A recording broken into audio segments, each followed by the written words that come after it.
So I'm Keshav Dogra, and my paper is Optimal Debt Restructuring and Lending Policy in Monetary Union. So this is a theory paper motivated by the European debt crisis. What we saw in the crisis was that highly indebted countries were forced to deleverage in order to restore their access to the bond markets. And when they deleveraged, that reduced demand throughout the whole euro area, including for creditor countries who entered recession.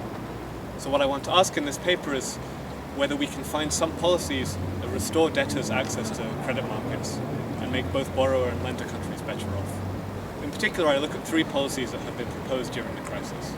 One is debt relief. What if we just write off a fraction of the indebted country's debt? The second policy I look at is lending policy. What if instead of writing off debt, we lend to these countries at lower interest rates than they can get on the private market? And the last thing I look at is debt restructuring. What if we take their short-term debt and turn it into long-term debt?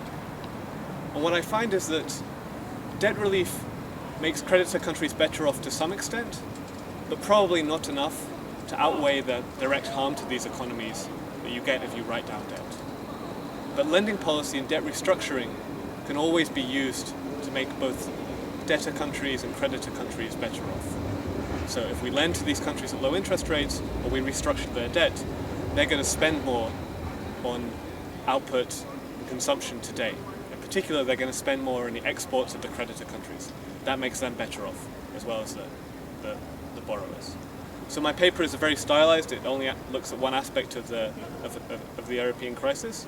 But I think this is important if we want to know whether there's some scope for policies that make everyone better off.